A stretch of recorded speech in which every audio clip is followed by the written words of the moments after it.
जय हिंद दोस्तों। तो एक और नई भर्ती का नोटिफिकेशन आ चुका है और ये जो जॉब होने वाली है आपकी परमानेंट गवर्नमेंट जॉब होने वाली है। अगर मैं सैलरी की बात करूँ तो यहाँ पर अच्छी खासी सैलरी देखने को मिल रही है और देखिए आपको ज़्यादा काम नहीं करना और इस वैकेंसी की बहुत सारी खास बात होने वाली है। जैसे कि मैं आपको शुरुआत में बता देता हूँ, देखिए इसमें आपकी कोई भी निगेटिव मार्किंग नहीं होने वाली भाई। जब आप एग्जाम दोगे तो आपकी निगेटिव मार्किंग नहीं होगी। दूसरी चीज़, इसमें बहुत ज़्यादा क्वेश्चन नहीं पूछे जाएंगे, सिर्फ मात्र आपसे 50 क्वेश्चन पूछे जाएंगे। कितने? 50 क्वेश्चन। और देखिए अगर आपने थोड़ी सी भी मेहनत कर ली तो आप इसमें पक्का सेलेक्ट हो जाएंगे। आपको बहुत ज़्यादा भागा दौड़ी करने की ज़रूरत नहीं है, बहुत ज़्यादा मेहनत करने की ज़रूरत नहीं है। और जो कैंडिडेट एसएससी की तैयारी कर रहा है, रेलवे की तैयारी कर रहा है या किसी और गवर्नमेंट जॉब की तैयारी कर रहा है तो वो इसमें जो है अपना फॉर्म जरूर अप्लाई करें भाई, हो सकता है कि इसमें सिलेक्शन हो जाए। अब बहुत सारे कैंडिडेट का ये भी सवाल रहता है और बहुत सारे कैंडिडेट ये भी सोचते हैं कि सर यहाँ पर तो कम वैकेंसी है, हमारा तो यहाँ पर नंबर नहीं आने वाला। अरे भाई वहाँ पर तो भरो जरूर जहाँ पर कम वैकेंसी हो, क्योंकि कंपटीशन बहुत कम रहता है। बहुत सारे बंदे यही सोचते हैं कि अरे यार हमारा तो यहाँ पर सिलेक्शन नहीं होने वाला, इतनी कम वैकेंसी है। तो इसी तरीके से बहुत सारे कैंडिडेट भरते ही नहीं है।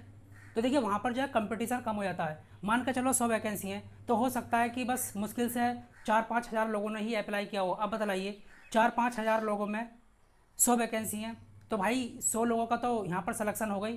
तो इसी तरीके से यहाँ पर कंपटीशन कम होता है। अब देखिए आपने देखा होगा एसएससी की कोई भी आपकी जॉब निकले, कोई भी वैकेंसी निकले तो उसमें अगर 1,000 पोस्ट भी निकली हैं तो 1 लाख या 2 लाख जो है लोग मतलब कि कैंडिडेट फॉर्म भर देते हैं। तो वहाँ पर कंपटीशन बहुत हाई रहता है। ये ऐसी वैकेंसी के लिए आपको आवेदन जरूर करना चाहिए। तो देखिए ए टू जेड मैं आपको बतलाने वाला हूँ। देखिए यहाँ पर 3 बातें बहुत खास हैं जो वीडियो के एंड में बतलाऊंगा, तो बने रहिएगा वीडियो के एंड तक। अभी तक आपने हमारे चैनल को सब्सक्राइब नहीं किया तो चैनल को सब्सक्राइब कर लीजिएगा, बेल आइकन को प्रेस कर लीजिएगा, जिससे कि आपको नई नई भर्ती की जानकारी मिलती रहे। अब देखिए सबसे पहले हम बात करेंगे अप्लाई डेट की, कब से ये आवेदन शुरू है।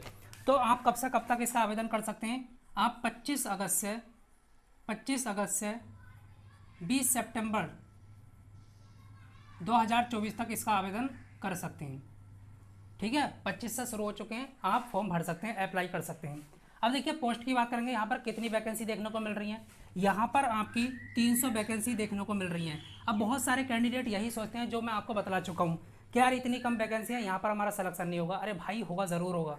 आप फॉर्म अप्लाई तो करें, आवेदन तो करें, क्योंकि यहाँ पर कंपटीशन बहुत कम रहेगा। और बहुत सारे लोगों को तो पता ही नहीं रहता कि इस तरीके की भी वैकेंसी निकलती है। मतलब कम वैकेंसी पर तो ध्यान ही नहीं देते और यूट्यूबर भी नहीं बतलाते। तो देखिए यहाँ पर कंपटीशन जो है बहुत कम रहने वाला, तो यहाँ पर 300 पोस्ट जो है देखने को मिल रही है और अच्छी खासी है मेरे ख्याल से। तो अच्छा, पद का नाम क्या रहेगा, आपको किस पोस्ट पर सेलेक्ट किया जाएगा? तो देखिए आपको जो सेलेक्ट किया जाएगा वो चपरासी के तौर पर, मतलब कि पियोन के तौर पर सेलेक्ट किया जाएगा। किसके तौर पर? चपरासी। चपरासी के तौर पर, पियोन के तौर पर सेलेक्ट किया जाएगा। पियोन जिसको बोलते हैं, ठीक है, पियोन के तौर पर। अच्छा, किस विभाग में ये वैकेंसी देखने को मिल रही है? ये जो वैकेंसी देखने को मिल रही है हाई कोर्ट, जिसको कहते हैं उच्च न्यायालय, उच्च न्यायालय, ठीक, हाई कोर्ट में ये वैकेंसी देखने को मिल रही है। अब देखिए आप चपरासी बनेंगे, ज़्यादा काम नहीं रहता, आपको सुबह को जाना है, थोड़ा बहुत काम करना है, साफ़ सफाई करनी है और जैसे ही कोर्ट बंद होगा आपको भी वापस आ जाना है। और देखिए लीव भी बहुत ज़्यादा मिलती है, आपको तो पता ही है सरकारी कितनी लीव होती हैं। कभी तो जज नहीं आता, कभी छुट्टी पड़ जाती है। तो भाई हफ्ते में मुश्किल से मैं कह सकता हूँ कि आपको जो है 4 या 5 दिन ही काम करने को मिलेगा, ज़्यादा काम नहीं होता। और थोड़ा बहुत काम दिन में रहता है वो आप कर लेंगे और आपको जो है सैलरी भी अच्छी खासी मिलेगी भाई। 25-30 हज़ार जो है आपको सैलरी मिलने वाली है। तो कम होती है? बहुत ज़्यादा होती है भाई। वो इसके साथ में और देखिए एक चीज़ और, इसके साथ में आप कोई भी और दूसरी वैकेंसी के लिए या दूसरी गवर्नमेंट जॉब के लिए अप्लाई कर सकते हैं। मतलब कि आप यहाँ से फाइनेंशियली सही हो जाएंगे। आपकी एक तो भाई जॉब है ही, आपके पास ये तो जॉब है ही। अगर मान के चलो कहीं और नहीं भी होता है तो आप इसको करते रहेंगे, लेकिन आप अच्छे तरीके से किसी और भी वैकेंसी के लिए, किसी और भी पोस्ट के लिए जो है अप्लाई कर सकते हैं, तैयारी कर सकते हैं इसमें जॉब करते हुए। तो यहाँ पर ये फ़ायदा होने वाला और ज़्यादा काम नहीं रहता भाई, आप पढ़ सकते हैं आराम से, ठीक है। बहुत कम काम रहता है। अब देखिए योग्यता की बात करेंगे, क्वालिफिकेशन की बात करेंगे। अगर आप बहुत कम पढ़े लिखे भी हैं तब भी आप इसका आवेदन कर सकते हैं। मतलब कि कितना? अगर आप 8th पास हैं, मतलब 8वीं पास हैं, आवेदन कर सकते हैं। अगर आप 10वीं पास हैं तब भी आवेदन कर सकते हैं। आप 12वीं पास हैं तब भी आवेदन कर सकते हैं। यहाँ पर देख रहा हूँ, और परसेंटेज का कोई लोचा नहीं है यहाँ पर। आपकी कितनी भी परसेंटेज हो, कितनी भी हो, चाहे तो कम हो या ज़्यादा हो, बस पास होने चाहिए हो, आप आवेदन कर सकते हो। ऐसा नहीं है कि यहाँ पर परसेंटेज के आधार पर आपका सिलेक्शन होगा, ऐसा बिल्कुल कुछ नहीं है यहाँ पर। अब देखिए आयु की बात करेंगे, यहाँ पर आयु कितनी मांगी गई है। अगर आप जनरल से आते हैं तो मिनिमम 18 और मैक्सिमम 35 होनी चाहिए। और जैसा कि आपको पता होगा गवर्नमेंट रूल के अकॉर्डिंग ओबीसी वालों को 3 साल की छूट और एससी एसटी वालों को 5 साल की छूट मिलती है, ये तो सभी को ही पता है। अब देखिए फॉर्म फीस की बात करेंगे। यहाँ पर आपकी फॉर्म फीस कितनी रहने वाली है, मतलब आवेदन करने के लिए आपको कितना चार्ज देना होगा। तो बहुत ध्यान से सुनना। अगर आप जनरल से आते हैं, ओबीसी से आते हैं या फिर ईडब्ल्यूएस से आते हैं तो आपको 700 रुपये देने होंगे आवेदन करने के लिए। भाई मैं मानता हूँ फॉर्म फीस ज़्यादा है, लेकिन आवेदन ज़रूर करें। अब देखिए अगर आप एससी से आते हैं, एसटी से आते हैं या किसी भी कैटेगरी की फ़ीमेल हैं तो आपके जो है सिर्फ 600 रुपये लगने वाले हैं। कितने रुपये? 600 रुपये, बस इतने ही लगेंगे।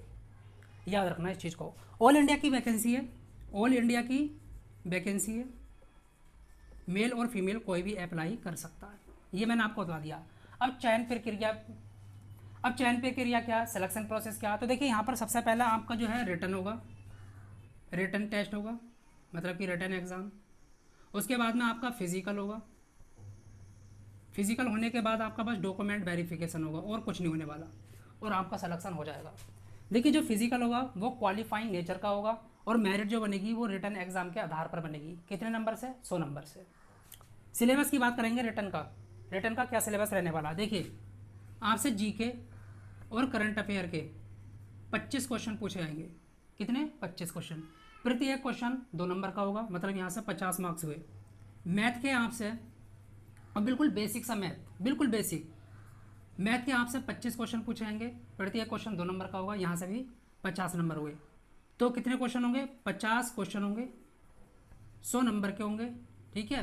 और 90 मिनट आपको करने के लिए मिलेंगे, और नो निगेटिव मार्किंग। जैसा कि मैंने आपको शुरू में बताया था, इसमें निगेटिव मार्किंग नहीं है भाई, आप सारे के सारे क्वेश्चन कर दो। अगर आपको कुछ भी नहीं आता ना तो कर दो सारे, निगेटिव है नहीं, जो सही होगा उसी के नंबर आ जाएंगे, यही मैं कहना चाहता हूँ। अब देखिए ये तो रहा आपका रिटर्न का सिलेबस। अब फिजिकल में क्या होने वाला है, इसी के आधार पर आपकी मेरिट बनेगी 100 नंबर से। याद रखना भाई, आपको मिनिमम 80 या 85 नंबर तो लेकर आने होंगे पास होने के लिए, तभी आप फिजिकल में जा सकते हैं, अदरवाइज़ फिजिकल में नहीं जाएंगे। अब देखिए फिजिकल में क्या रहने वाला, बहुत ध्यान से सुनना। फिजिकल की बात करेंगे, किसकी? फिजिकल की। फिजिकल में क्या रहेगा? सबसे पहला आपकी रेस होगी, मतलब जो रनिंग कहते हैं जिसको। अगर मैं मेल की बात करूँ तो 800 मीटर इनको दौड़ना है। कितना? 800 मीटर। कितने सेकंड में? 270 सेकंड में। अगर फीमेल की बात करूँ तो 800 मीटर ही इनको दौड़ना है, लेकिन 290 सेकंड में। बस टाइम बढ़ा दिया, बाकी जो डिस्टेंस है वो बराबर है। अब उसके बाद में जो है लॉन्ग जंप करनी है, लॉन्ग जंप, लंबी कूद जिसको कहते हैं। इसमें जो है मेल के लिए बात करेंगे सबसे पहले, इनकी जो रहने वाली है 2.5 मीटर। सही है, 3 चांस मिलेंगे, इसमें 1 चांस मिलेगा। ये मेल की हो गई जो लंबी कूद करनी है। अगर मैं फीमेल की बात करूँ तो 1.74 मीटर, ठीक है। और यहाँ पर एज के अकॉर्डिंग थोड़ी ये जो डिस्टेंस है और ये लंबी कूद है एज के अकॉर्डिंग भी है, लेकिन मैं यहाँ पर जो है मोटे मोटे तौर पर बतला रहा हूँ, ठीक है। जो 18 से 35 की एज में आते हैं उनके लिए यही है।